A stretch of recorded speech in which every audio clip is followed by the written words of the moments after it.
Welcome to the Late Night Show.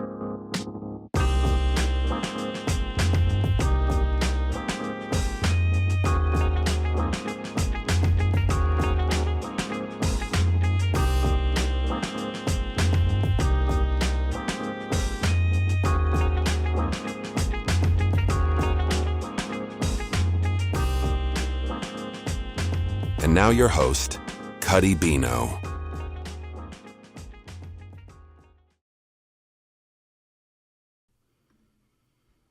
All right.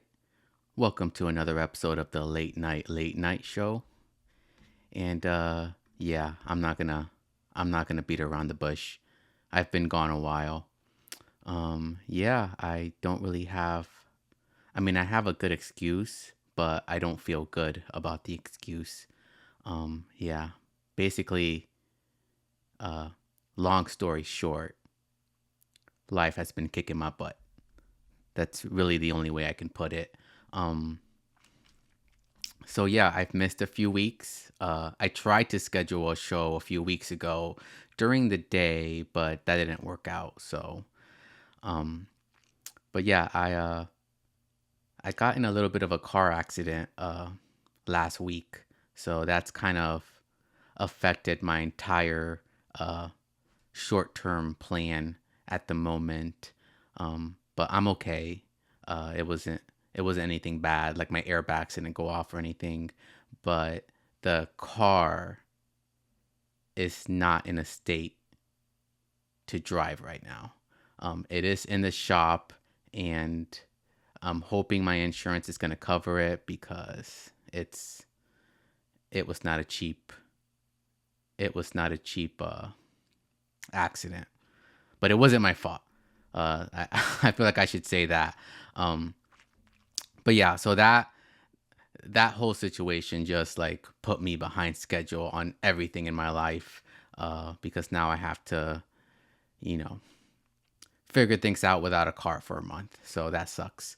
But yeah, it looks like man, it's been a while since I've done this. I'm just ums and ahs the whole show.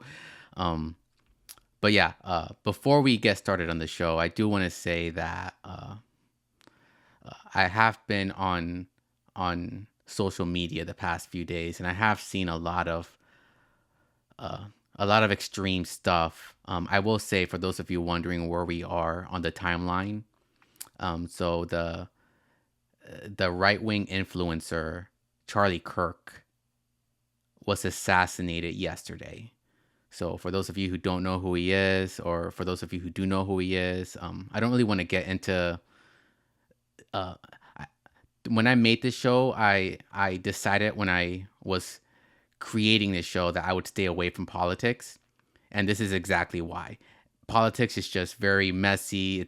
It's like it's never good news. It's always bad news. It's always like the world is ending. It's just nothing. By bad news, I mean it's nothing but negative news. It's nothing but negative news, and I just wanted to make a show that would stay away from that. From that, this is more an entertainment show, not a news show. So I feel like I need to like let people know that, because like in my comment section, people take what I say super seriously. Like, guys, this is just an entertainment show, not a news show. This is TMZ, not CNN. For those of you who want to know, so don't take anything I say super seriously. Now, with that, I just want to say that yeah, we're not talking about the Charlie Kirk situation, but for those of you who want to be aware, it happened yesterday. So that's where we are in the timeline. But anyways, yeah, RIP, and yeah, I just hope things get better in the world. Like I hope things get better in my personal life, but I also hope things get better in the overall greater world, because it just seems like it's nothing but negative news lately. But anyways, yeah, let's go ahead and see what the chatters are saying. I have been gone a while, and anytime I'm gone for a long period of time, I lose all my chatters. Steve might make a pop up. He might pop up tonight. He might not, because I've been gone. So yeah, YouTube chat is empty, Twitch chat is empty. All right, well, with all that out of the way, we can go ahead and get started on the show. We do have 5 stories to get through today, so it's not a super short show, a super short show, but it's also not a super long show. And yeah, because I've been gone so long, I basically had to scrap. Like I set up last week's show, and I basically had to scrap it. Um, so I also had to get rid of some of the news stories because they just weren't relevant. It's the the one bad thing about covering uh, like weekly topics is that like once you miss the week, the topic is already it's already outdated. Like nobody cares. Um, so this first story is the only story that survived last week. So it might already be outdated, but I still thought it was pretty interesting. So we're gonna go ahead and cover it. All right, story number 1. A Justin Bieber impersonator has tricked all of Las Vegas. Yeah, you heard that right, people. There's a guy pretending to be Justin Bieber getting actual gig work in Las Vegas. Um, Obviously, it's not the real Justin Bieber, but you could have fooled me, and you did fool me, and you did fool like thousands of people because they all bought into it. So let's go ahead and just roll the clip.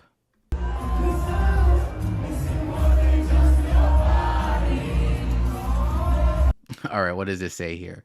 POV, you go clubbing in Vegas and Justin Bieber is performing. All right, so keep in mind, people, this is not the real Bieber. This is just an impersonator.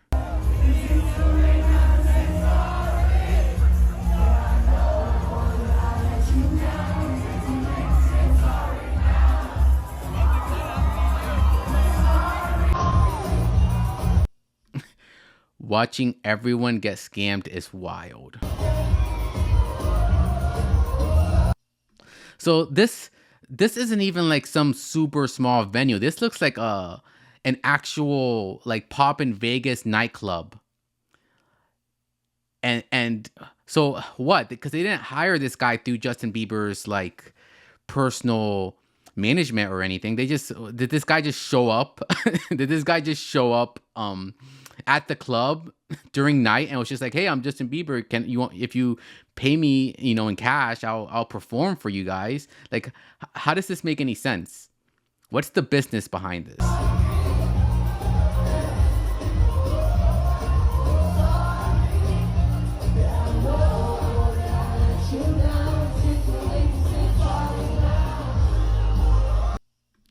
And the thing is, because he's like singing over the actual song, like this isn't like if Bieber was actually performing, I'm pretty sure he would like at least sing the lyrics, not the hooks. He'll let the hooks play, but sing the lyrics during the verse.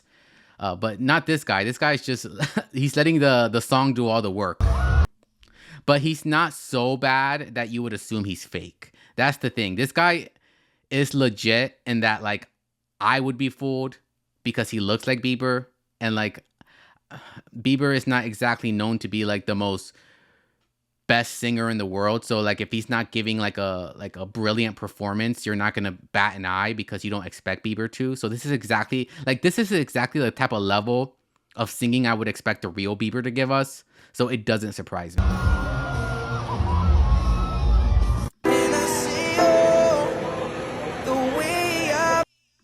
What does it say? Did I just see Justin Bieber or Rustin Cheever? It's the texture of your skin. I wanna wrap my arms around you, baby, never let you go. All right, the one thing I will say is because so back in the day, Bieber had a very unique look when he first came out, when he was a kid. But now he literally looks like like I could go to a college frat party and find 10 guys that look exactly like this. Like he looks like your typical skinny white boy with the wife beater on. Like you see 20 of these at a frat party. You go to a gas station, you're gonna see a guy that looks like this. So like the fact that Bieber has such it's like the opposite of unique. He has such a general look to him now that anybody can just mimic him and actually get so far as to perform in front of a crowd in Las Vegas is crazy. And I see you. There's nothing like your time. Time, just take your time. Honey, I get it. Like, look at it. Like, there's nothing especially unique about this guy. Like, does he even have the same tattoos as Bieber? Probably not. But it's just the fact that we know Bieber has tattoos, so it's like your brain does the rest of the work. It doesn't matter if the tattoos are matching. You know Bieber is white. You know he's skinny. You know he has tattoos. He wears chains. He wears very simple like wife beaters and shirts, and that's it. And there you go. Where you go? All right, we gotta look back at that picture again. All right, just that little right here. All right, like looking at this picture, can we zoom in on the picture? Let's see. Let's try to zoom in on the picture. Oh, it's not letting me. Okay, so yeah, like looking at this picture, I can tell it's not Justin Bieber here. Like it's like if you like examine his face, you can tell it's not Bieber, but yeah. Where you go? Yeah, let's go ahead and see what the chatters are saying. All right, Twitch chat is empty. YouTube chat is empty. All right, where are you, Steve? We need you. We need somebody in the chat. All right, well, with that, we're going to go ahead and get started with our second story of the night.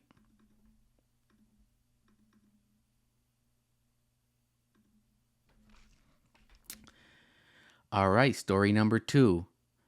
The rapper iLoveMakonnen is now working at a fast food restaurant. All right, so for those of you who don't know who iLoveMakonnen is, let me repeat that. For those of you who don't know who iLoveMakonnen is, he's that singer that he released that song Tuesday like over 10 years ago, the Going Up on a Tuesday. Like I forgot exactly how the song goes, but it was a song with Drake. Like Drake hopped on this guy's song and it was the biggest song of that year for that month.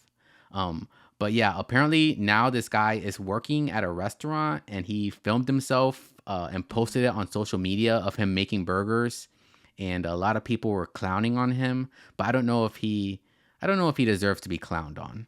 Let's just go ahead and look at the footage. I'm literally at work type shit. Look at all these people out here. They hungry and shit, you know? I mean, they're working, getting this money. All right, it is so loud. It is so loud where he's recording. I can barely hear him. Let me rewind that and try to make out what he's saying. I'm literally at work type shit. Look at all these All right, he said at work, and then he's saying, look at all these people. people out here. They hungry and shit, you know? I mean, they're working, getting this money. All right, he's working and getting this money. My man, you should know better than this. You were a music artist. You should know how important audio is. Why can't I understand what you're saying? You're like, come on, man. You should have re-recorded this. You know what I'm saying? If you need me to come guest chef at your... Oh, now I can hear him. Let me rewind that.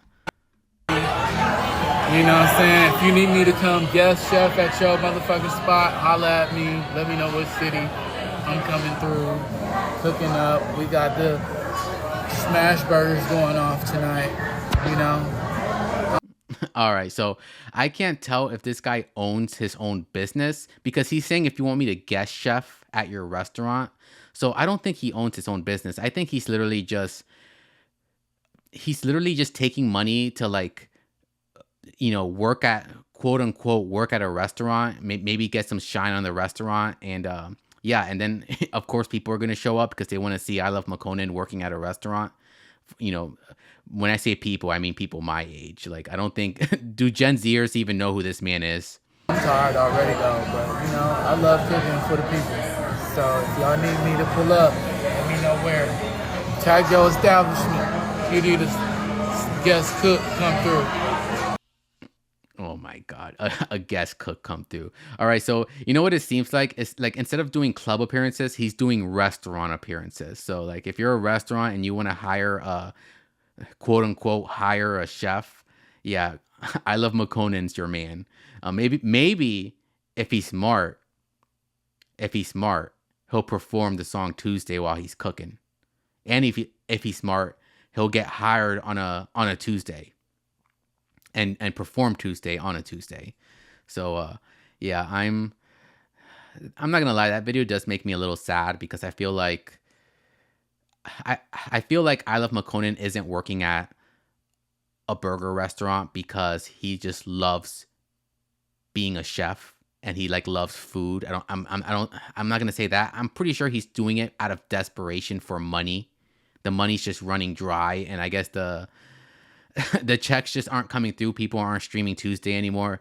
So yeah, I'm gonna go ahead and say that this is kind of a sad story. This is what happens to like these one-hit wonders. And iLoveMakonnen is iLoveMakonnen. Don't take this the wrong way, but you are a one-hit wonder. Like, you only had that one song, Tuesday, and it's just sad, man. I kind of do wish that he would have went further with his career because he wasn't a bad artist or anything. But anyways, I don't want to talk about iLoveMakonnen too much here. Let's go ahead and see what the comments are saying. No YouTube comments, no Twitch comments. All right. Well, with that, we're going to go ahead and get started with our third story of the night.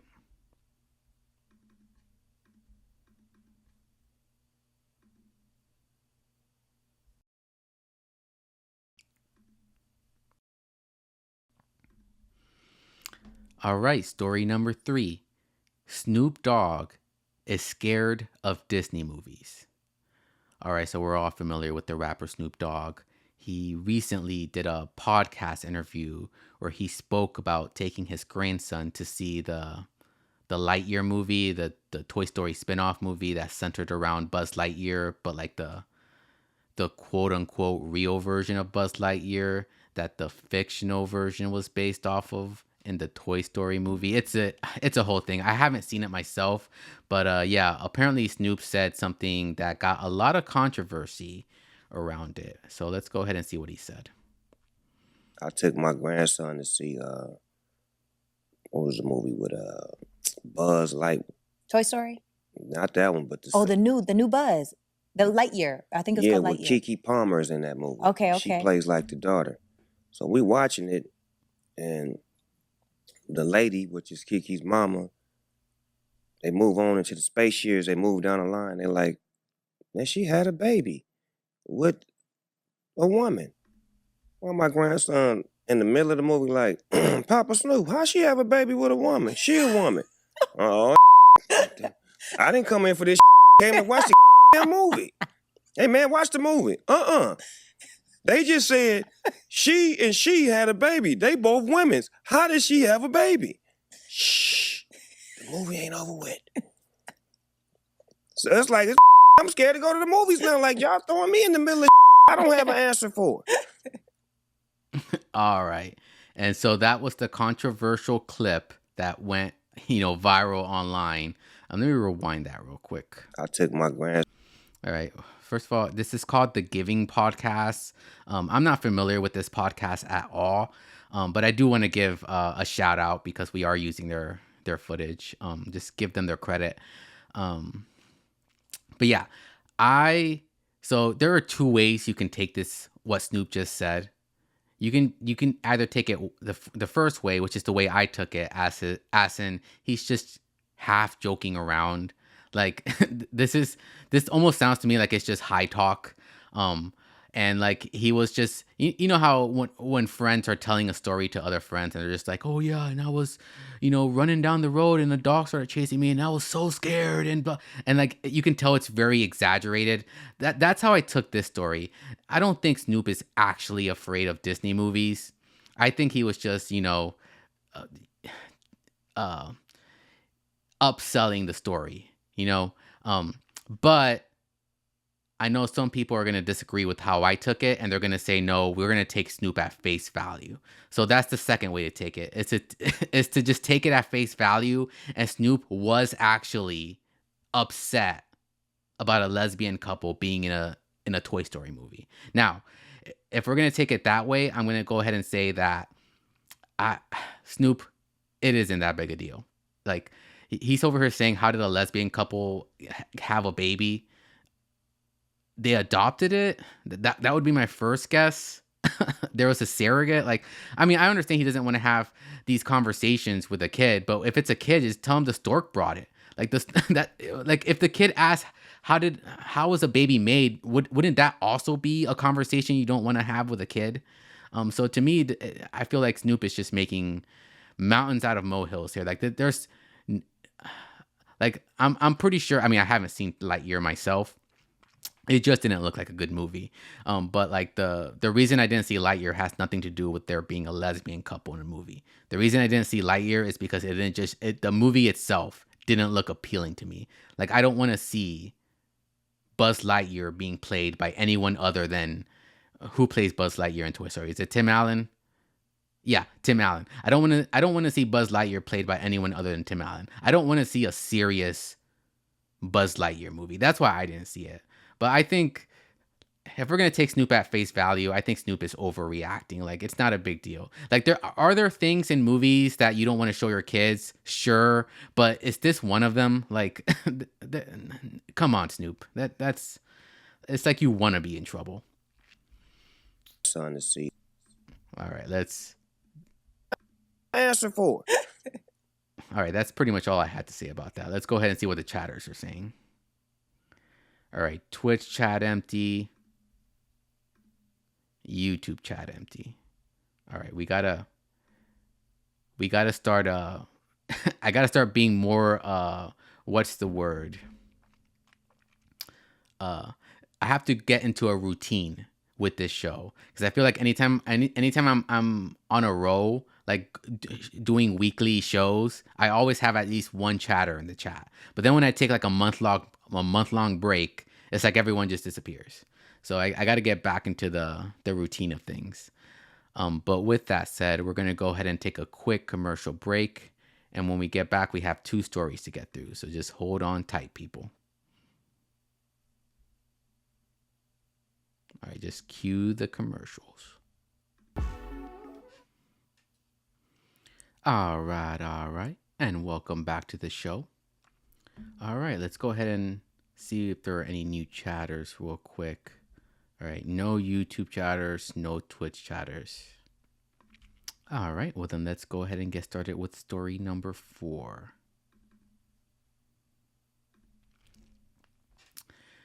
All right, story number 4. Bobbi Althoff is already back.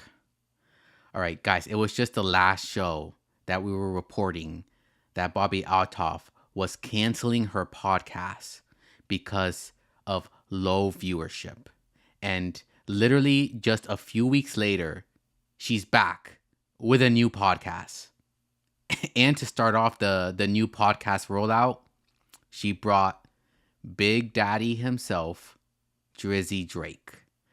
And yeah, let's go ahead and just roll the footage and see if this podcast lives up to all the hype.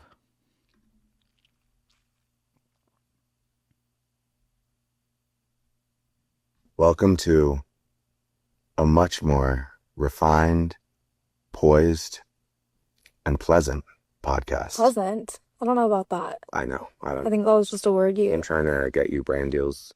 Oh, so you want me to be more pleasant? No, I'm just saying. That's not what I need to do. I was trying to pitch. Okay, so I've said this on this show before, but I've never seen a good Drake interview. Like, to me, and this is coming from someone who likes Drake, who likes Drake's music, especially his early stuff. To me, Drake is one of the most boring personalities in hip hop. It's crazy that the Kendrick beef with him was such a big thing last year, because Drake is just a boring personality. Like, in interviews and I've seen him in what was that show called, The Shop or whatever, and like everything Drake says, it's like I don't know how to describe it, but he's such a boring personality. Welcome to get more brain deals, be more pleasant. Hey now, welcome to a much more scenic, serene, and solid. Like, it's almost like he tries too hard to be cool. He tries too hard to be cool. To solidarity.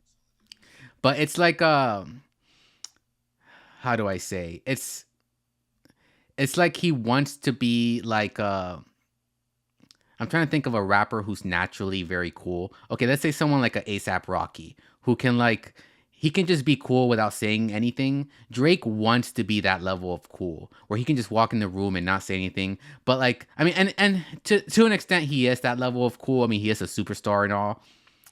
But like, he tries too hard to be that person. Whereas it does the complete opposite. It's like if you try too hard at something, it has the negative effect of pushing people away. I mean, I'm not saying you shouldn't try hard at things. I'm just saying that if you try too hard at being cool, it has the negative effect. What are you getting at? Welcome to a much more scenic and serene and serious. It's not going to be serious though. Is it not? I think it is. Welcome to a much more scenic, serene, sexy. No, try it again. Run it back. I liked it. I don't like that one. Welcome to a much more scenic. Yeah, and another thing, Drake doesn't do hip hop interviews. Like I don't think he's ever been to the Breakfast Club. I don't think I've ever seen him do a Hot 97 interview. I've never seen him actually sit down with Joe Budden. You know what? He did do a Joe Budden interview like 20 years ago. But other than that, I've never seen him like, I don't know. Like the other thing is because he does these interviews with like, for example, someone like Bobbi Althoff. She doesn't know anything about hip hop. You can't have a hip hop conversation about her. Like if you were to ask her, hey, like let's talk, what are your 10 favorite rap albums? What 10 favorite hip hop albums? 10 favorite hip hop songs? She wouldn't know what to say. Like you can't have an actual conversation about, you know, your industry basically. So instead you're just going to have like these lighthearted jokes, these conversations that are completely about nothing. Like, what has Drake been talking about this whole time? He's talking about serene and like being sexy, and like he's not talking. There's no substance to what he's saying. Like his interviews are like his music, substanceless. Serene.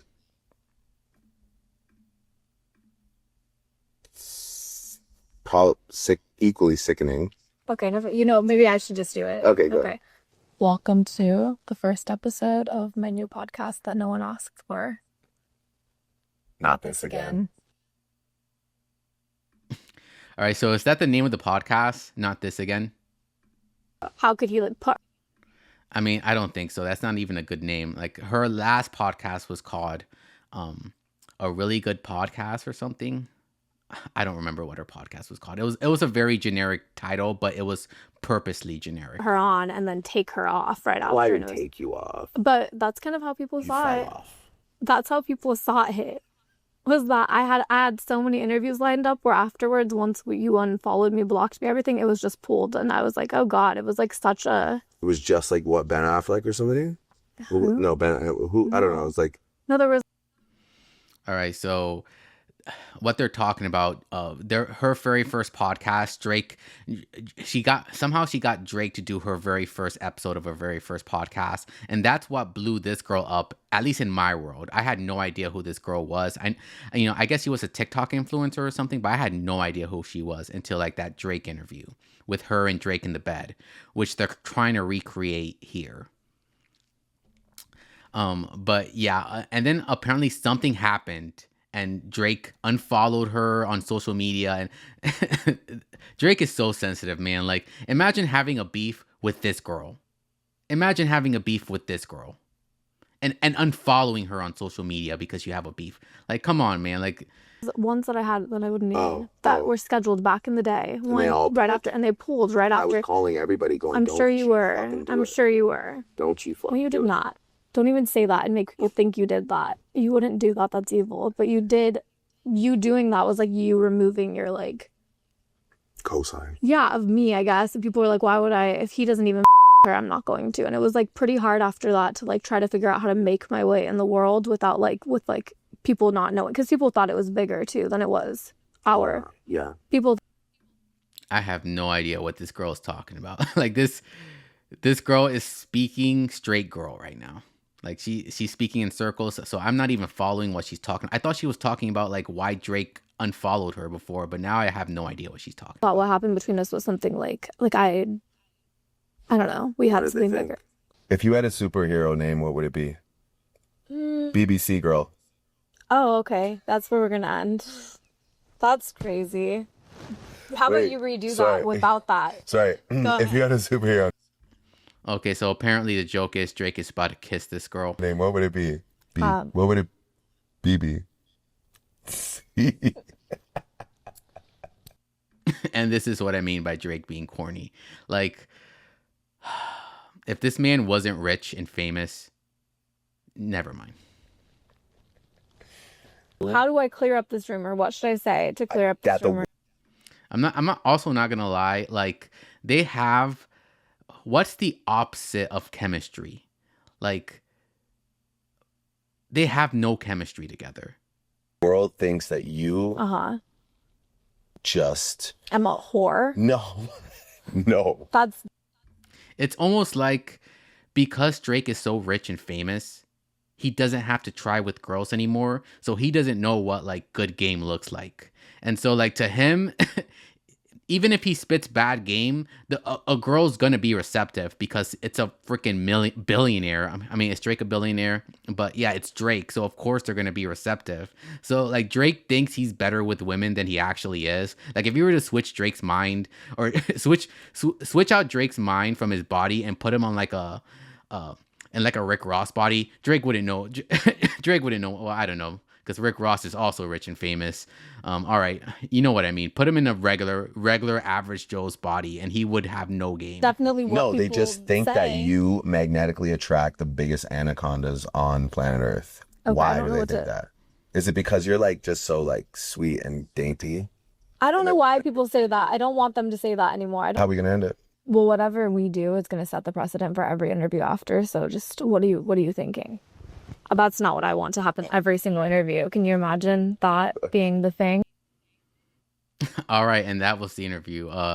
Drake supposedly goes for a kiss, and then she turns him down.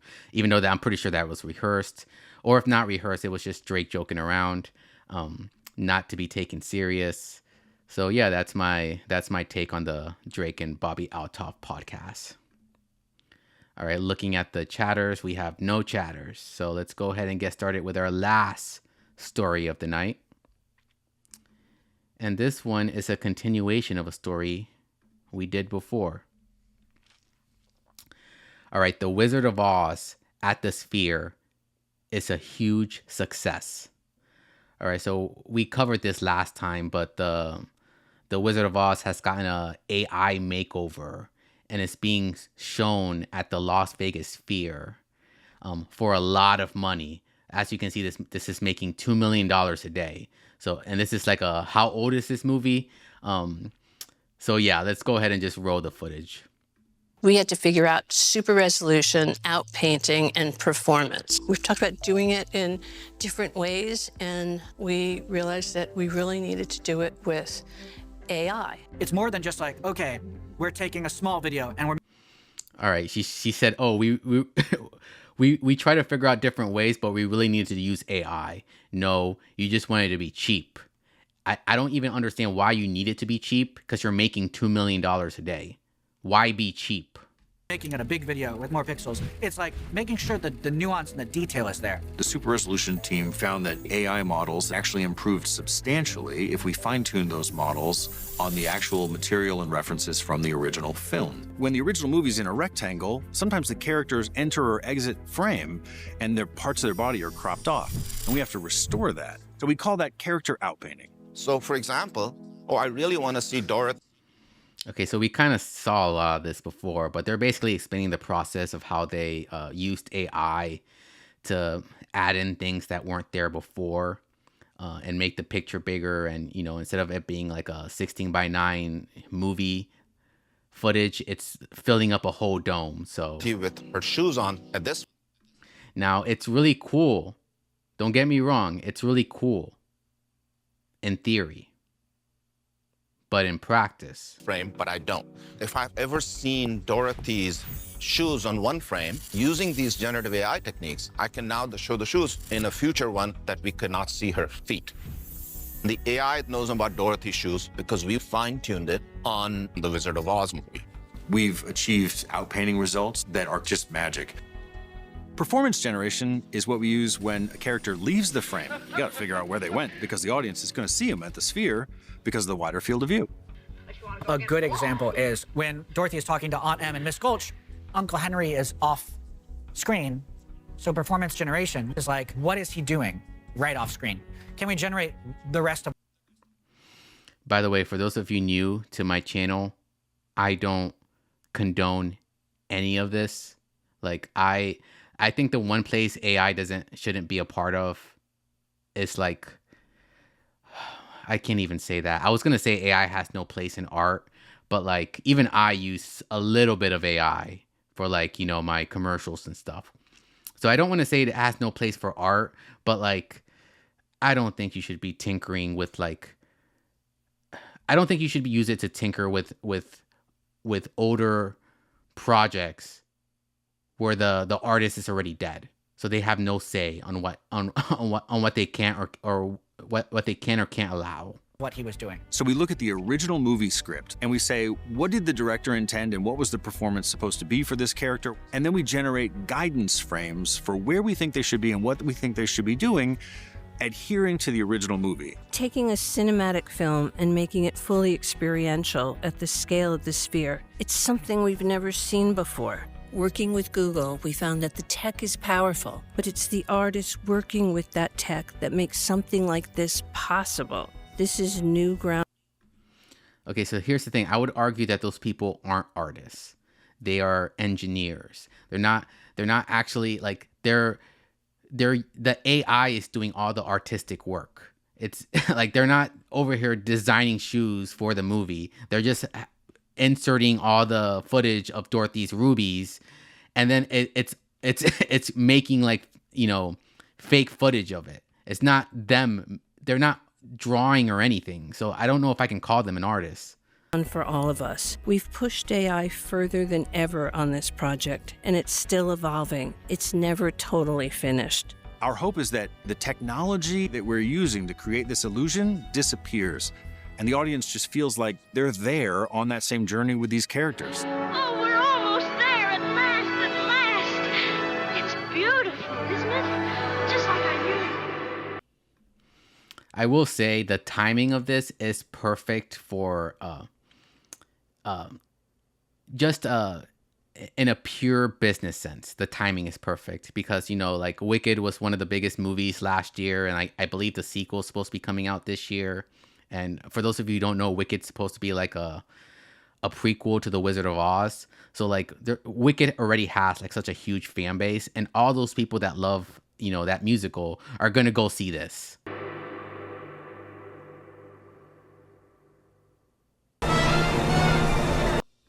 All right, so this is footage from the ground at the Sphere of what it looks like, and you can see like the wind. Like you can see a bunch of fans at the front of the stage, and like it's blowing wind, or it's you know, the fans blowing air, but it's making you feel like you're in this tornado.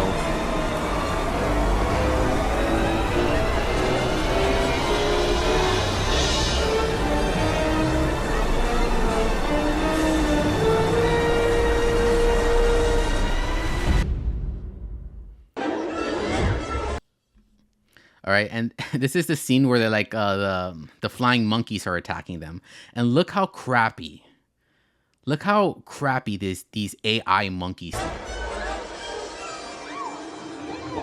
Look at that.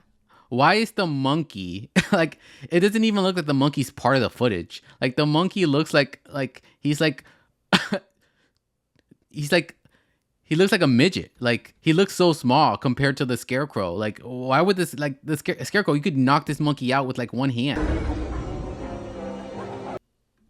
And it's not, oh my God, it's not even part of the footage. Like I can't tell if this is an actual AI monkey on the footage or if this is an actor that they have with like a rope hanging there in the actual theater. I can't tell.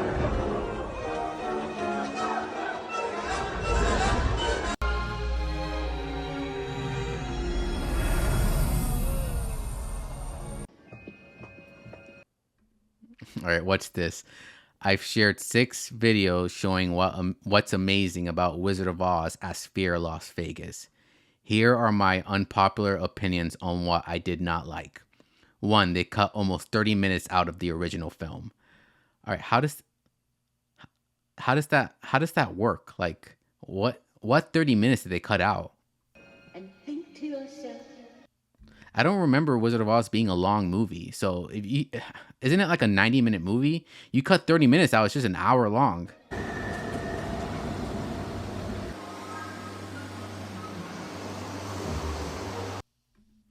All right, number 2, heavy use of AI to touch up the film and remaster scenes. Faces sometimes look distorted. AI is very controversial. And you know what the other thing is? They're posting these AI faces in like this massive screen, so you'll be able to see any imperfections. Like you'll be able to see if a guy's missing, a finger or something.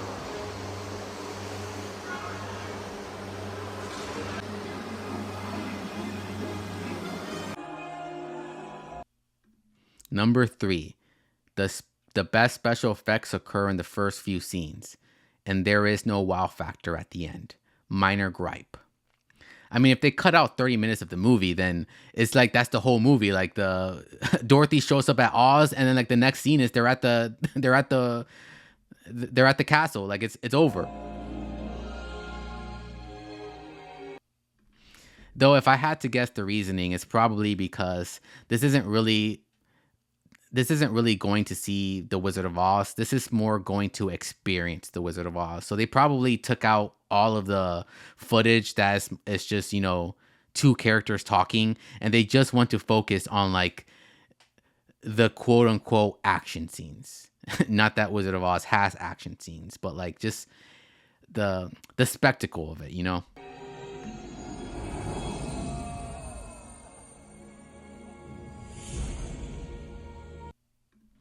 All right, number 4. Tickets start at $109 per person. Not super crazy, but for a family of 4, this is a $436 matinee movie before snacks. Would love to see some value options. All right, so this is where I'll disagree with this person. This isn't a matinee movie. This is an experience. Like, you're not just sitting down watching a movie. Like, they have fans blowing air. They have seats that probably shake when, something happens. There's people in monkey costumes hanging off of ropes. Like, they want you immersed in the experience. They want you to actually feel like you're at Oz.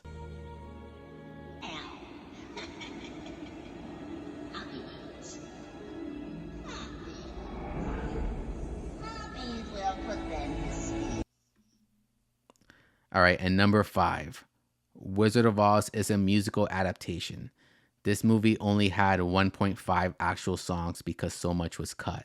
Okay, so that answers my question. What was cut? The musical sections. So yeah, Wizard of Oz is a musical movie. So the fact that they took out all the music numbers, I guess that makes sense.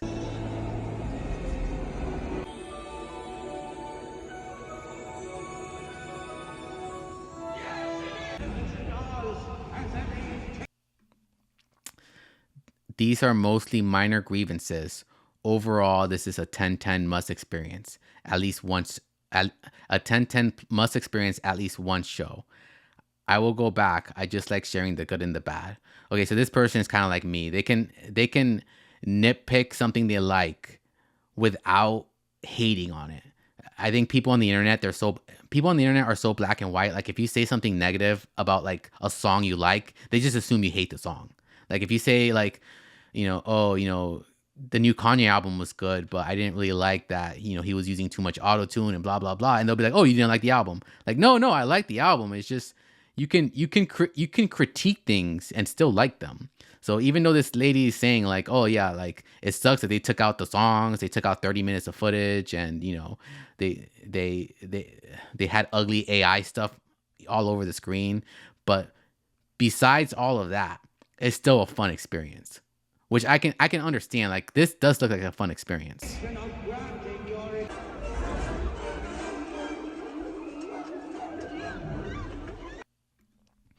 All right, hold on. I think we may have somebody in the chat. Steve, hello. Steve, where have you been? Where have you been? We're wrapping up the show, Steve. The show's over. You show up at the end of the last story. Where were you, Steve? Where were you? Now, I'm not too mad at you because I know it's my own fault for like not sticking to my schedule. Like it's like I stick to my schedule like two weeks in a row, and then I just completely lose it and take a whole month off. So yeah, that's kind of my fault. But what's up, Steve? How are you doing? Been in the bushes, a lot of bushes. You know what that kind of reminds me of? That Homer Simpson meme where he's like slowly backing into the bushes. Is that what you mean, Steve? All right, let me just finish this story real quick. We had to figure out. We're talking about the Wizard of Oz at the Sphere, Steve. All right, where were we? Yeah, this Wizard of Oz show is making $2 million a day. $2 million a day. So it's a massive success.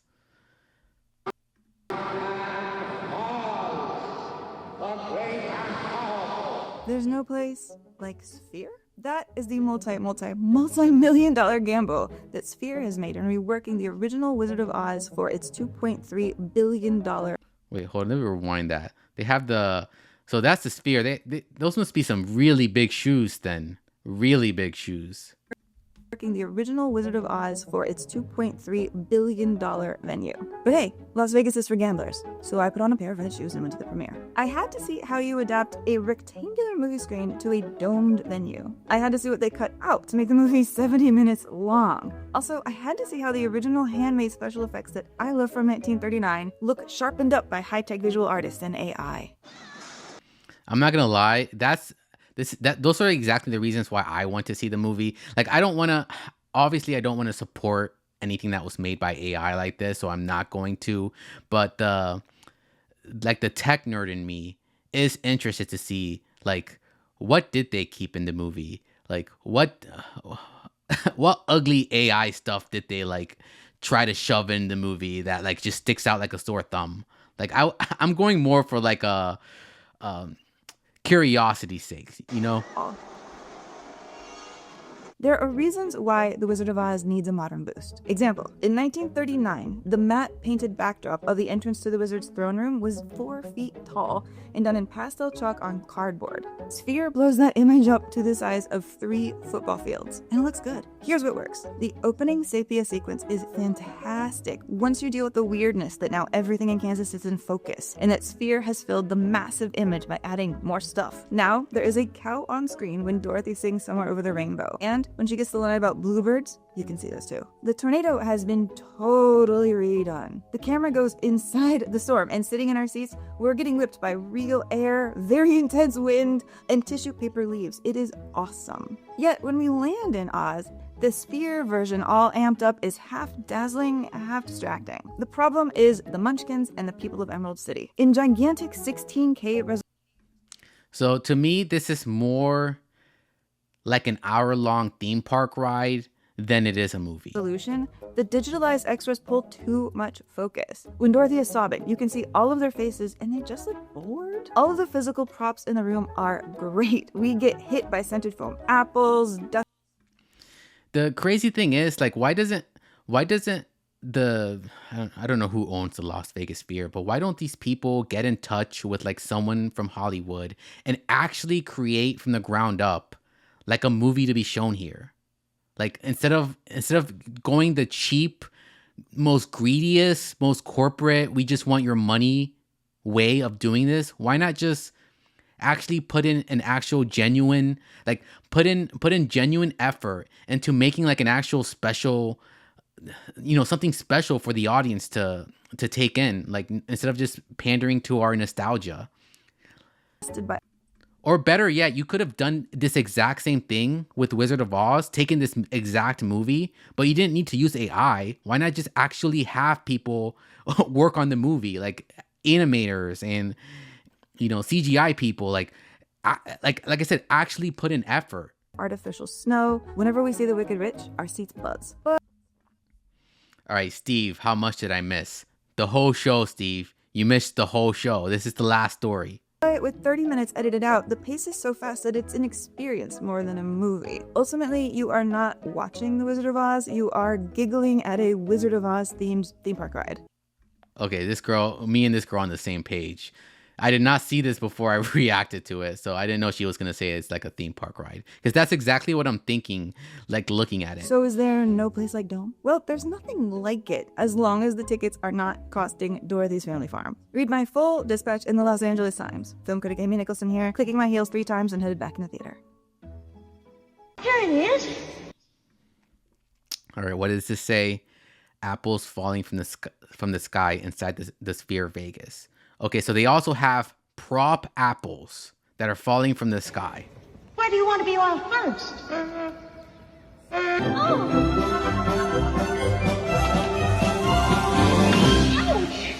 What do you think you're doing? See, so when the tree's going crazy, there's apples flying in the audience. So that right there is a really cool scene. Like I'm saying, like they could have done something special with this.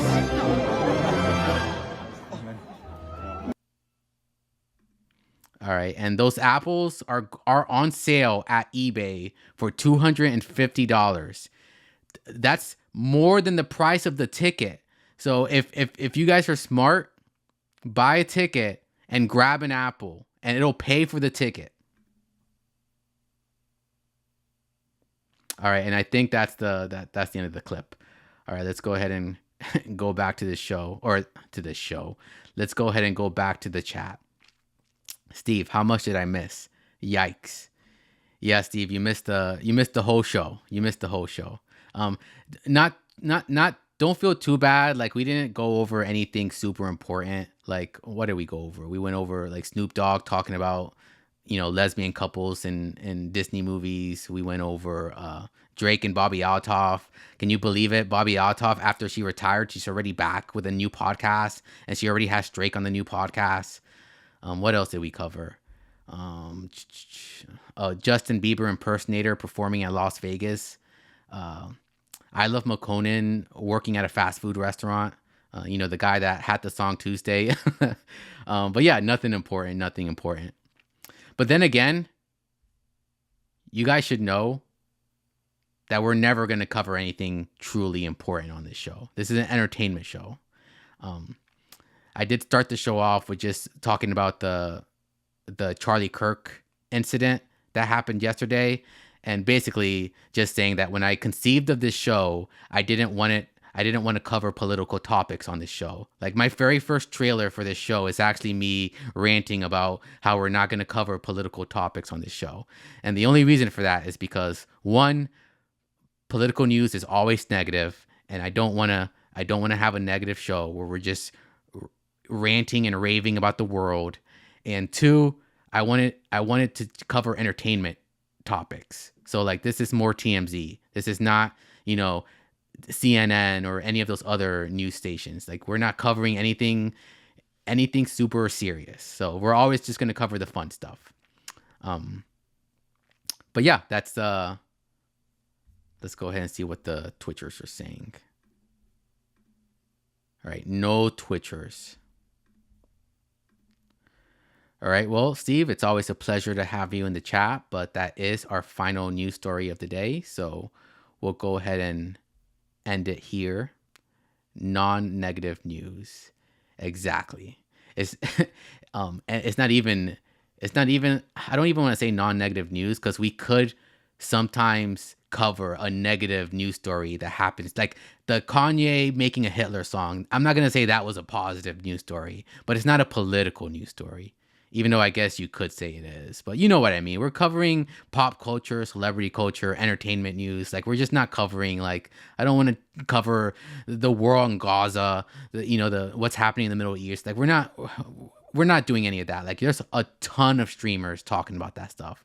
In fact, it seems like the biggest streamers are streamers that talk about political content. So we're trying to do something different here, like, give people something that they can't get anywhere else.